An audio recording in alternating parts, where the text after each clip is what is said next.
Hello my dear student, welcome back to Deepak classes. I hope आप लोग ठीक होंगे। और आज हम डिस्कस करने वाले हैं रे एंड वेव ऑप्टिक्स के कुछ क्वेश्चंस जो टर्म 2 में आए हैं। चलिए स्टार्ट करते हैं। कह रहे कि following figure represent two biconvex lens L1 L2। Focal length दी है आपको, ये L1 L2 है और एक रे ऐसे आ रही है और ये ऐसे जा रही है। तो आपसे क्या पूछा जा रहा है, इसमें आपसे पूछा जा रहा है कि L1 और L2 के बीच की डिस्टेंस बताओ। सिंपल सी बात है बच्चों, ये आपने पढ़ा होगा कि जब भी कोई पैरेलल रे इन्फिनिटी से आ रही है और उसके बाद वो पैरेलल होते हुए निकल रही है, दो लेंसों के बीच की जो डिस्टेंस होगी उस केस में f1 प्लस f2 होगी। ये आपने पढ़ा होगा, ठीक है। तो पैरेक्सियल रे भी बोल देते हैं इनको। तो ये इसका आंसर कितना हो जाएगा, 25 इसका करेक्ट आंसर हो जाएगा। आगे कह रहे हैं दो स्टेटमेंट दिए हैं, आपको सिलेक्ट करना है कौन सही है कौन गलत है। कह रहे हैं कि एक ऑब्जेक्ट को हमने सेंटर ऑफ कर्वेचर पे रख दिया, किसके, कॉन्वेक्स लेंस। क्लियरली लिखा है कॉन्वेक्स लेंस में। तो image formed at centre of curvature of lens on the other side. तो कह रहे हैं जो इमेज बनेगी वो दूसरी साइड आपकी बनेगी, जो कि बिल्कुल सही है। ये आपको 10th क्लास का क्वेश्चन है। आगे कहते हैं कॉनकेव लेंस ऑलवेज फॉर्म। देखो कॉनकेव लेंस कह रहे हैं, जो कि गलत है, ठीक है। Concave lens always form virtual and erect image. Concave lens ऐसा नहीं करते हैं, ठीक है। अगर ऐसा करेंगे तो यहाँ पर ये मेंशन नहीं है कि जो हमारा रियल और वर्चुअल है वो ऑब्जेक्ट का केस नहीं दिया गया है। अगला क्वेश्चन दिया है, ये भी एनसीईआरटी का क्वेश्चन है। कह रहे हैं कि आपसे पोजीशन ऑफ इमेज बतानी है। तो यहाँ पे वर्चुअल इमेज का कंसेप्ट है, एनसीईआरटी का एग्जाम्पल है। पहले लेंस के लिए आप लगाते हैं, अगर लेंस नंबर 1 के लिए क्या हो जाएगा, अब मैं डायरेक्ट इमेज का फॉर्मूला लगा रहा हूँ, U प्लस F। आपने पढ़ा होगा 1/F equal to 1/V minus 1/U। तो इसको सॉल्व करेंगे तो V ऐसा आएगा। तो पहले के लिए U आपको 30 दिया है, फोकल लेंथ आपको 10 दी है और ये 10 प्लस ये 40 हो जाएगा। इसको सॉल्व करेंगे, देखो विद साइन यूज़ करेंगे, गलत यूज़ कर रहा हूँ मैं। विद साइन यूज़ करेंगे तो -10, तो ये आ जाएगा 20, तो ऊपर आ जाएगा कितना, 15 आ जाएगा, ठीक है। तो जब ये 15 आपका होगा तो पहले लेंस के लिए जो V है 15 है। अब सेकंड वाले लेंस की बात करें, सेकंड लेंस के लिए जो हमारा F है वो तो -10 दिया गया है, ये क्वेश्चन में दिया है। लेकिन जो U हो जाएगा आपको क्या करना पड़ेगा, उसकी जो डिस्टेंस है बीच की उसको माइनस करना पड़ेगा। तो कितना हो जाएगा, 10 आ जाएगा। अब आपको सेकंड के लिए V निकालना पड़ेगा। तो इसको मैं ये V1 कर लेते हैं। V2 कितना हो जाएगा, V2 हो जाएगा आपका अगेन वही 10 इंटू -10 और नीचे हमने क्या करना है, दोनों को ऐड कर देना है। तो ये तो इन्फिनिटी आ गया। अब लेंस 3 के लिए देखो U इन्फिनिटी है, क्योंकि इन्फिनिटी में से क्या ही माइनस कर लोगे। तो U अगर इन्फिनिटी होगा तो आपका जो V है वो किसके बराबर हो जाएगा, F के बराबर हो जाएगा। तो आंसर 30 आ जाएगा। और 30 कौन सा आएगा, राइट ऑफ थर्ड लेंस। तो राइट ऑफ थर्ड लेंस 30 हो गया। अब एनसीईआरटी में जाएंगे, वहाँ से उठाया है ये क्वेश्चन। फोर्थ कह रहे हैं critical angle for pair of optical media जितना। तो क्रिटिकल एंगल आपको 45 दिया है, तो रिफ्रैक्टिव इंडेक्स पूछ रहे हैं। तो देखिए बच्चों, एक्चुअली आप लोग जब फॉर्मूला पढ़ते हैं तो साइन IC इक्वल टू पढ़ते हैं 1/n, अगर आपको याद है। Sign IC equal to 1/n पढ़ते हैं। ये हमारा क्रिटिकल एंगल कब था, जब हम एयर डेंसर से रेयरर में आते हैं। मतलब ये मान सकते हो आप, किसी मीडियम से अगर हम किस में आते हैं, एयर में आते हैं, ठीक है। क्योंकि एयर का 1 होता है। तो इसको मैं थोड़ा जनरलाइज करूं, कई बार मैं आपको बताता हूं, आप इसको ये ना याद करके जनरलाइज याद करो। जनरलाइज क्या होगा सर, डेंसर, नीचे तो डेंसर का ही रहेगा, ऊपर रेयरर का होगा। अब अगर एयर होगा तो 1 हो जाएगा, समझ रहे हैं। अब आपको डेटा दिया है वो रख दीजिए। तो ये फॉर्मूला ज़्यादा इंपॉर्टेंट है पहले वाले से। तो इसको हम n रेयरर और n डेंसर हम ये ले लेते हैं, ND लिख लेते हैं। तो ये हो जाएगा 1/√2। और आपसे क्या पूछा गया है, रेशियो पूछा गया है। तो रेशियो के हिसाब से हमारा जो सही आंसर होगा, आपको डेंसर टू रेयरर पूछा है तो √2 रेशियो 1 होगा। ये भी जरूर देख लेना, डेंसर रेयर है या रेयर डेंसर है, ठीक है। अब देखो आप कहेंगे सर आपको कैसे पता लगा डेंसर, देखो यहाँ पर फर्स्ट लिखा है, और जो TIR होता है उसकी दो कंडीशन होती हैं कि लाइट डेंसर से रेयर जानी चाहिए तभी TIR होगा, अगर लाइट डेंसर में है और रेयर में जा रही है, और दूसरा angle of incidence must be greater than critical angle. तो फर्स्ट क्या होना चाहिए, डेंसर होना चाहिए, तो डेंसर बाय रेयर का हमें आंसर √2:1 आ जाएगा। फिफ्थ क्वेश्चन है, for a thin lens radius of curvature इतना इतना, फोकल लेंथ इतना, तो refractive index of the material पूछा है। लेंस मेकर फॉर्मूला शायद आपको पता होगा, अगेन मैं आपसे कहता हूँ कि कंप्लीट फॉर्मूला पढ़ो, सब लोग इसको याद करके रखे रहते हैं, जो कि गलत है बच्चों, मत करो इसको याद। आपको जनरलाइज फॉर्मूला आना चाहिए N21, या मैं इसको ऐसा लिख देता हूँ N lens with respect to medium, ये आपको याद होना चाहिए। इसमें कई बार पानी में डुबो दिया वाला केस भी आता है कि अगर आप वाटर में इमर्स कर देंगे तो क्या कहानी बनेगी। तो NLM आपको याद होना चाहिए, अगर ये कोई लेंस है, ये L इसका ये हो गया, M इसका मीडियम का हो गया। तो फोकल लेंथ आपको 20 दी है, ठीक है, और यहाँ पर N लेंस, और लेंस किसका बना है, कुछ दिया है ऐसी बात, देखते हैं। रिफ्रैक्टिव इंडेक्स ऑफ मटेरियल कह रहे हैं, ठीक है, तो मटेरियल का रिफ्रैक्टिव इंडेक्स मतलब N लेंस हमें निकालना है। और देखो अगर मीडियम कुछ नहीं दिया है तो बाय डिफ़ॉल्ट एयर लेना है, ठीक है। सर ये ऐसे क्यों हुआ, क्योंकि NLM जो होगा वह NL/NM होगा। तो 1/R1 1/R2 अगर आप इसको सॉल्व करें 1/15 हो जाएगा, और R2 के केस में माइनस का आप लोगे, क्योंकि अगर कॉन्वेक्स लेंस है तो इधर R1 हो गया और इधर -R2 हो गया। अब इसको आपको सॉल्व करना है, तो 1/20 NL-1 इसको सॉल्व करेंगे आ जाएगा 3/, और ये 0 से एक 0 कट गया, 3 से 3 कट गया, तो इसका मतलब 1 उधर जाएगा तो आ जाएगा 3/2, 1.5 आपका करेक्ट ऑप्शन है। एक बच्चा था हमारी कोचिंग में, वो कह रहा था मैं 1.5 मारा है बिना सॉल्व करे। ऐसा ज़रूरी नहीं है कि हर लेंस कांच के ही बने रहते हैं, समझ रहे हैं ना, वो बाय लक हो गया वो अलग बात है। आगे कह रहे हैं refractive index of a prism इतना, ratio of angle of minimum deviation to angle of prism is 1। तो आपसे पूछा जा रहा है तो value of angle of prism क्या होगा। प्रिज्म के लिए अगर मैं आपको बता दूं, प्रिज्म का जो हमारे फॉर्मूले होते हैं आपको ये पता होने चाहिए। पहला फॉर्मूला तो आपको ये पता होना चाहिए कि जो प्रिज्म है n, प्रिज्म का p लिख देता हूं, और मीडियम जो भी है, मान लो मीडियम को m लिख लेते हैं, इक्वल टू आपका आता है sin I/sin r। Snell's law हम इसमें लगाते हैं, और जो sin I होता है उसका फॉर्मूला होता है A∆m/2, और जो r होगा sin A/2। A है हमारा एंगल ऑफ प्रिज्म, ∆m जो है हमारा एंगल ऑफ मिनिमम डेविएशन। अब यहाँ पर आपको ये भी पता होना चाहिए, जैसे ये प्रिज्म है, ठीक है, इसमें ये लाइट ऐसे पास हुई और ये नॉर्मल था, लाइट बेस में ऐसे पैरेलल होते गई फिर ऐसे निकल गई, ठीक है, ये दूसरा नॉर्मल था। तो अगर ये एंगल I है, एंगल ऑफ इंसिडेंस, और ये एंगल ऑफ इमरजेंस है, तो IE के बराबर जब होगा, इसी को हम बोलते हैं कि एंगल जो है हमारा मिनिमम डेविएशन को फॉलो कर रहा है। मिनिमम डेविएशन मतलब जो एंगल ये हमने आगे बढ़ाया, इसको पीछे को बढ़ाया, ये वाला एंगल है, ये एंगल ऑफ मिनिमम डेविएशन है। अगर ये वाला एंगल पहले वाले का R1 है, ये R2 है, अगर ये दोनों इक्वल हो गए तो इसको भी हम मिनिमम डेविएशन की कंडीशन कहते हैं। तो इस केस में जो R1 और R2 की वैल्यू है वो एंगल ऑफ प्रिज्म की हाफ होता है, ठीक है। और वही बात करें, आपको जो यहाँ पर डेल्टा की वैल्यू दी है, कह रहे हैं कि delta minimum over angle of prism जो है वो 1 है। तो जो डेल्टा की वैल्यू है ये भी आपको पता होनी चाहिए। मिनिमम डेविएशन के लिए जो वैल्यू होती है 2i - a होती है। प्योरली फॉर्मूला बेस्ड इन्होंने क्वेश्चन पूछा है, तो आपको यहाँ पर ये वैल्यू रख देनी है, 2i - a/a = 1। तो 2i यहाँ से i इक्वल टू क्या आ जाएगा, इसको सॉल्व करेंगे तो a आ जाएगा। तो एंगल ऑफ इंसिडेंस a हो गया। अब आपको करना क्या है इसमें, अब आपको a निकालना है, तो आप इसको प्रिज्म वाले फॉर्मूले में रख दीजिए, ठीक है।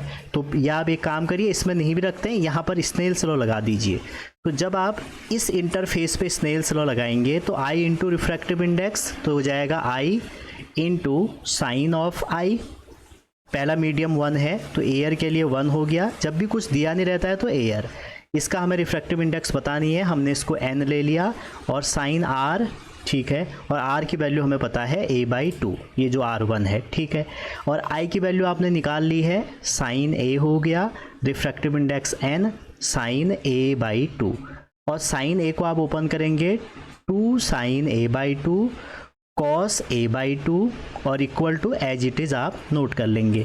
साइन a/2 से a/2 कट गया, n आपको कितना दिया है √3, तो √3/2, a/2 की वैल्यू आ जाएगी 30, तो a आ जाएगा आपका 60 डिग्री।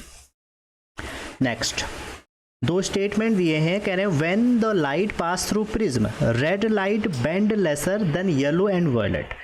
तो कह रहे हैं जब आप किसी प्रिज्म से कोई लाइट भेजेंगे तो जो रेड लाइट है वो जो बेंड करेगी वो कम करेगी, ठीक है, तो जो ये स्टेटमेंट सही है। आगे विब गियर आपने पढ़ा होगा, आगे कह रहे हैं refractive index are different for different wavelength, बिल्कुल सही है, ऊपर से डिस्पर्जिव मीडिया इन्होंने लिखा है। क्लियर है यहाँ तक, क्योंकि विब गियर पैटर्न में ऐसा होता है जिसकी वेवलेंथ ज़्यादा होगी वो आपका बेंड क्या होगा, कम होगा। नेक्स्ट कह रहे हैं और light rays incident on the glass slab this thickness दिया है, रिफ्रैक्टिव इंडेक्स दिया है, angle of incidence equal to critical angle. तो कह रहे हैं लेटरल डिस्प्लेसमेंट कितना होगा, ठीक है, तो लेटरल डिस्प्लेसमेंट निकालना है। यहाँ पर जो लेटरल डिस्प्लेसमेंट होगा LD से लिख देते हैं, फॉर्मूला होता है T, थिकनेस को हम T से लिखते हैं, angle of incidence minus R हो गया और अपॉन में कॉस ऑफ R हो गया। अच्छा, थिकनेस आपको दी है 4√3 और R क्या आपको दिया है, देखो आपको I और R दिए ही नहीं है, ठीक है, तो I और R निकालने का तरीका ये है, अगर एंगल ऑफ इंसिडेंस क्रिटिकल के बराबर हो गया तो हमारा जो I की वैल्यू है, ठीक है, या आप जो कह सकते हैं जो साइन IC की वैल्यू है वो 1/n होती है, अभी भी हमने बात करी थी, तो साइन I भी तो 1/n हो जाएगा और n इन्होंने दिया है 1/√2, तो यहाँ से क्लियरली हमें पता लग रहा है कि I की वैल्यू 45 है। अब I तो 45 आ गया, हम क्या करेंगे, पहले सरफेस पे स्नेल्स लॉ लगा देंगे। अगर ये कोई सरफेस है, ये हमारी रे आई, तो अगर ये नॉर्मल से एंगल आई बनाती है तो रिफ्रैक्शन के बाद ये ऐसे चलेगी, ये आर है, तो आप कह सकते हैं सर पहले मीडियम तो 1 है, 1 इंटू साइन 45 क्योंकि हम आई निकाल चुके हैं, और √2 रिफ्रैक्टिव इंडेक्स √2 है, साइन आर, तो 1/√2 तो यहाँ से आर आ जाएगा 30 डिग्री। अब आप इसको कर सकते हैं cos 30 और साइन 45 में से करेंगे तो 15 डिग्री। साइन 15 वैसे तो इन्होंने दिया है, अदरवाइज आप मैथ्स वाले हैं निकाल सकते हैं, सॉल्व करेंगे तो आंसर 2 सेंटीमीटर के आसपास आएगा। क्वेश्चन नंबर 9 है, कह रहे effective power of combination of 5 identical convex lens which are kept in contact principal axis, इतना तो फोकल लेंथ ईच ऑफ की बता रखी है। तो देखो पावर आप सभी को पता है कि P1 + P2 + P3 and so on होती है, तो 5 एक जैसे लेंस हैं, उनकी पावर दी है आपको 25 डायोप्टर, तो एक की पावर कितनी हो जाएगी 25/5, 5, तो ये हो जाएगा 1/5, कितना आ जाएगा f, तो f कितना हो जाएगा 1/5। अब जब आप 1/5 ले रहे हैं तो आंसर मीटर में आएगा, दैट मीन्स आंसर 1/5 मीटर आएगा। इन्होंने दिया है सेंटीमीटर में, 1 मीटर में होते हैं 100 सेंटीमीटर, दैट मीन्स हमारा आंसर आ जाएगा 20 सेंटीमीटर। करेक्ट ऑप्शन ए हो गया। अगला देखते हैं, हमारा जो अगला क्वेश्चन है 10th क्वेश्चन, ये हमारा वेव ऑप्टिक्स से रिलेटेड क्वेश्चन है और कह रहे हैं कि monochromatic light of wavelength this, ठीक है, इसको हमने यूज किया YDSC में। An interference is obtain screen when one of the slit is covered with a very thin glass plate, इतना, तो central maximum shifted of previous इतना।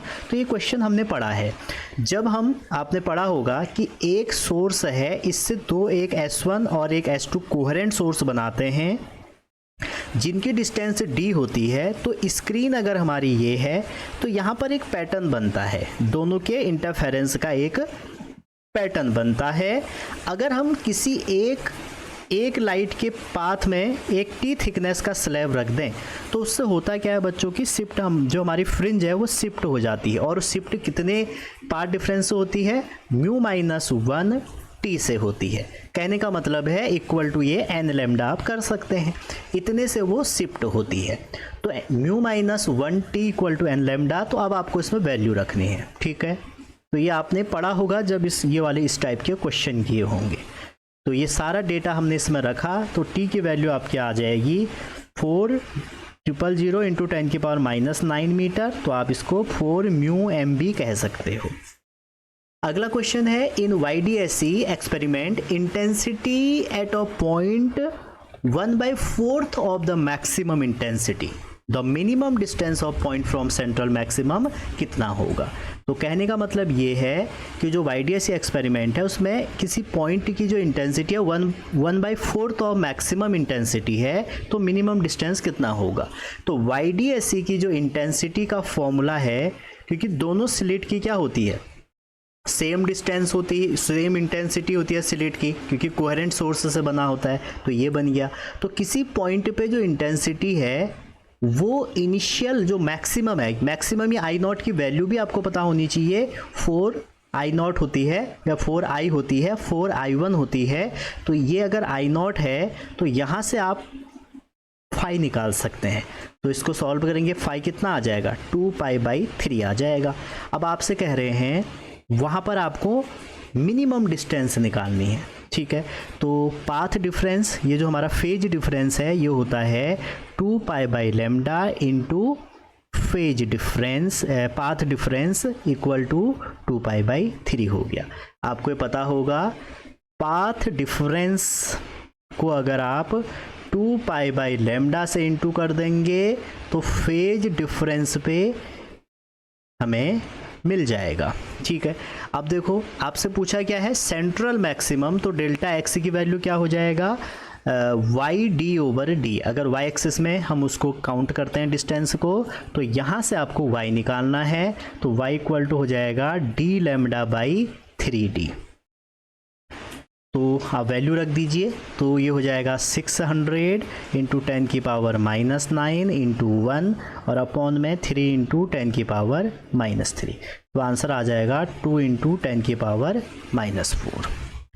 अगला क्वेश्चन है, दो स्लिट हैं 1 metre apart from a screen located इतना light इतना use कर रहे हैं, तो width of each slit is 10 maximum of double in. आपको एक इस टाइप के क्वेश्चन में एक पैटर्न दिया रहेगा, तो इसमें जो विड्थ है ईच स्लिट की वो 10 मैक्सिमम जो हमारी डबल स्लिट की है वो क्या आ रही है, सेम आ रही है, तो क्या कंडीशन होगी पूछ रहे हैं, ठीक है। अब आप देखिए दो स्लिट इतने से रखी गई हैं, लाइट अगर 500 यूज़ करें तो width of each slit to obtain 10 maximum of double slit, तो सिंगल को डबल के साथ इन्होंने मिलाया है, तो ये होती है सिंगल की, और डबल की कितनी आ जाएगी 2d/, हम इसको a ले लेते हैं, ये किसके 10 के बराबर है, तो यहाँ से a कितना आ जाएगा d/5 आ जाएगा। जो a d/5 आ जाएगा तो वैल्यू रख देंगे, तो आंसर कितना आ जाएगा 2 इंटू 10 की पावर -4। 13 क्वेश्चन कह रहे हैं कि एक पैरेलल बीम है, मोनोक्रोमेटी इतनी वेवलेंथ दे दी गई है, सिंगल स्लिट है, तो डिफ्रैक्शन की बात कर रहे हैं। उसके बाद कह रहे हैं कि angular divergence corresponding to second order minimum. अब आप देखिए हमने यहाँ पे जो करते हैं मिनिमम के लिए अगर आप अप्रॉक्सीमेशन लें तो साइन थीटा इक्वल टू लगभग कितना होता है 2λ ओवर जो विड्थ है आपकी, ठीक है। अब आपको इसमें वैल्यू रख देनी है, तो 2 इंटू 600 इंटू 10 की पावर -9 और a कितना आ जाएगा 4 इंटू 10 की पावर -4, तो 3 इंटू 10 की पावर -3 है। तो ये आपका जो है ये डाइवर्जेंस है आपका, जो हमें किसका पूछ रहे हैं सिंगल स्लिट की वजह से। तो टोटल सेकेंड ऑर्डर में कितना हो जाएगा, एक तो ये 3 है, अगला इसमें जब टोटल ऐड करेंगे तो first order plus second order 3 into 3 कितना आ जाएगा 6 इंटू, डायरेक्ट लिख लो आप इसको डबल 6 इंटू 10 की पावर -3 में आ जाएगा। 14 क्वेश्चन देखिए, कह रहे हैं दो कोहेरेंट सोर्स हैं, इंटेंसिटी दे रखी है, difference maximum and minimum intensity में ये है, तो क्या होगा। देखो आई मैक्स आप कई बार कर चुके हैं, देखो अगर आपके कॉन्सेप्ट ढीले चल रहे हैं ना तो आप बहुत दिक्कत में हो, कॉन्सेप्ट अच्छे रखो, ये क्वेश्चन बहुत आसान है, टफ नहीं है। इसलिए मैं ज़्यादा इन्हें एक्सप्लेन नहीं कर रहा हूँ। फॉर्मूला बेस्ड क्वेश्चन आए हुए हैं। ये हमारा भैया फॉर्मूला होता है, अगर आपने देखा होगा, और ये पहली बार नहीं पूछे जा रहे हैं, बार बार ऐसे क्वेश्चन आ रहे हैं। तो एक की इंटेंसिटी आई है तो ये तो आई रहेगा, दूसरी की 4 है तो इसका मतलब है 2i आ जाएगा इसका स्क्वायर। ठीक है, ये सब रूट में रहेंगे। अंदर आप इसको या तो ऐसे करिए, अगर आपको दिक्कत आ रही है तो रूट में ही रहने दो, रूट 4i। अब जब आप इसको सॉल्व करेंगे तो 4 से क्या आ जाएगा, 2 आ जाएगा, तो 2 और 1 3 हो गया, तो 3 का स्क्वायर कितना आ गया, 9, और रूट i का i आ जाएगा। सिमिलरली अगर माइनस करेंगे तो कितना होगा, रूट i माइनस 4, तो 4 में से 2 आ जाएगा बाहर स्क्वायर से, तो 2 में से 1 आ जाएगा, तो आंसर यहाँ पे i आ जाएगा। तो आपसे डिफरेंस पूछ रहा है तो इनको माइनस नहीं कर सकते हम क्या, तो माइनस करेंगे तो आंसर 8i आएगा। तो यहाँ पर x क्या कह रहे हैं, xl कह रहे हैं, तो अगर xl होगा तो आपको यहाँ पर जब सॉल्व करना पड़ेगा तो कितना आ जाएगा, x 8 आ जाएगा।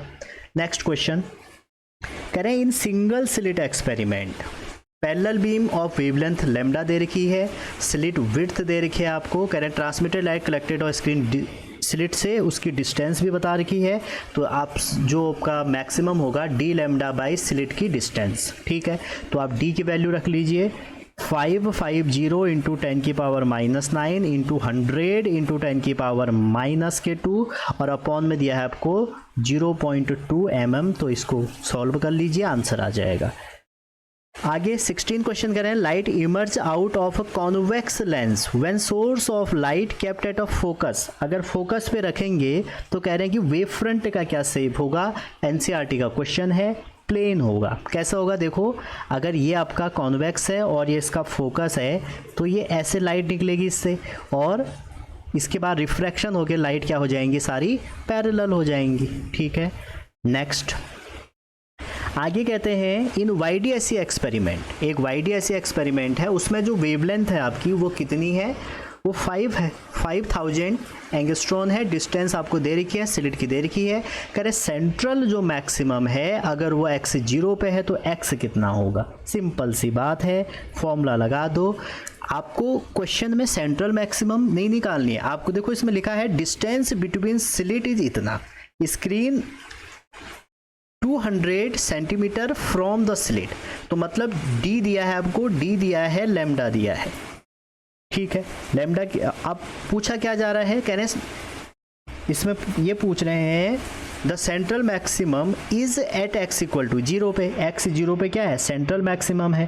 तो आपसे पूछा जा रहा है the value of x for third maximum, तो थर्ड मैक्सिमा का मतलब हो गया, अब देखो तीसरी मैक्सिमा का मतलब हो गया, अगर आपको y3 निकालना है, एक तो आपके पास फॉर्मूला ये है y equal to N D lambda by D. ठीक है, या आप अगर थोड़ा सा दिमाग लगाएं, डी लैम्डा बाई डी क्या है, फ्रिंज विड्थ, तो ये आप 3 टाइम बीटा कर लीजिए। तो अगर आप चाहें तो N D lambda by D लगा लो, या अगर आप चाहें तो पहले बीटा निकाल लो फिर उसको 3 से इंटू कर दो, आंसर सेम ही आएगा। तो ये हो जाएगा 3, डी की वैल्यू रख देते हैं यहाँ पे, ये हो जाएगा 5 इंटू 2 इंटू 10 की पावर -7 अपॉन में जो d है वो हो जाएगा 3 इंटू 10 की पावर -4, 3 से 3 कट गया 2, तो आंसर आएगा 10 mm। आगे चलते हैं, अगला क्वेश्चन है 18 क्वेश्चन, कह रहे हैं कि the width of one is इतना इतना 4 time other, ratio of maximum to minimum. अब देखो मैक्सिमम और मिनिमम का आपको रेशियो निकालना है। अभी भी हमने बात करी थी मैक्सिमम और मिनिमम, तो हम डायरेक्ट फॉर्मूला यूज़ कर लेते हैं। आपसे कह रहे हैं the width of one slit, देखो जो इंटेंसिटी है I1 ओवर I2 है, अगर ये कभी भी विड्थ के टर्म में आती है तो ये विड्थ के प्रोपोर्शनल होती है, जबकि अगर इंटेंसिटी एम्पलीट्यूड के बारे में आएगी तो ये उसके स्क्वायर की प्रोपोर्शनल होगी। तो यहाँ पर कह रहे हैं कि अगर एक की विड्थ जो है वो दूसरे की क्या है 4 टाइम है, तो इसका मतलब है I1 बाई I2 जो है, अगर एक की विड्थ ओमेगा है तो दूसरे की क्या है 4 ओमेगा है, तो I1 डायरेक्टली ओमेगा के प्रोपोर्शनल हो गया, ये 4 ओमेगा के हो गया। तो यहाँ पर अगर आप देखें तो I1 रूट I2 का स्क्वायर और root I1 minus root I2 का स्क्वायर के बराबर होगा। तो जब यहाँ ओमेगा रखेंगे तो ओमेगा 4 में से फिर वही बात आ गई 3, तो ये 9 रेशियो क्या बन जाएगा 1 बन जाएगा। 19 करें, दो वेवलेंथ है लैम्डा 1 लैम्डा 2, YDIC में इनको यूज किया गया है, वही वैल्यू भी दी है। तो the minimum order of fringe produce by lambda 2 which overlap first is n। तो सेकेंड वाली फर्स्ट से ओवरलैप कर रही है, तो बताइए क्या होगा n की वैल्यू। तो मैंने आपको ओवरलैप, मैं इसका जल्दी एक फॉर्मूला रिवीजन सीरीज भी लाऊंगा, इसका मैं लाया नहीं हूँ अभी 12th का। ओवरलैप की कंडीशन ये होती है सेकेंड वाले का n2 लैम्डा 2 और फर्स्ट वाले का n1 लैम्डा 2 इक्वल होगा। n यहाँ पर फ्रिंज ऑर्डर है, या आप कह सकते हैं n2 by n1 lambda 1 by lambda 2, तो 450 ओवर 650 दैट मीन्स 9/13। अब आप यहाँ से देखिए n2 की वैल्यू 13, जो 13 n2 हैं वो आपके 9 n1 के साथ ओवरलैप करेंगे। कहने का मतलब है जो पहली वाली वेवलेंथ है उसका 9वां जो ऑर्डर होगा फ्रिंज का, वो जो दूसरी वाली है उसके 13 के साथ ओवरलैप करेगा। और आपसे पूछा किसका है, पहले वाले का, तो आंसर इसका 9 होगा, 13 मत करना। ठीक है, ये कैसे आया सर, ये दोनों की ना फ्रिंज विड्थ से आया, N D lambda by D से ये निकल के आता है। जब ऐसी कंडीशन होती है तो दोनों की जो फ्रिंज विड्थ है N D lambda by D, वो हम उसके ओवरलैप कंडीशन दिखाते हैं। तो ये क्वेश्चन थे आपके वेब ऑप्टिक्स के। आई होप आपको ये समझ में आए होंगे तो चैनल को लाइक शेयर सब्सक्राइब जरूर करें, और आपको किस टॉपिक पे वीडियो चाहिए वो भी जरूर बताएं। सो मिलते हैं अगली वीडियो में, तब तक अपना ध्यान रखिए। Wishing all the best.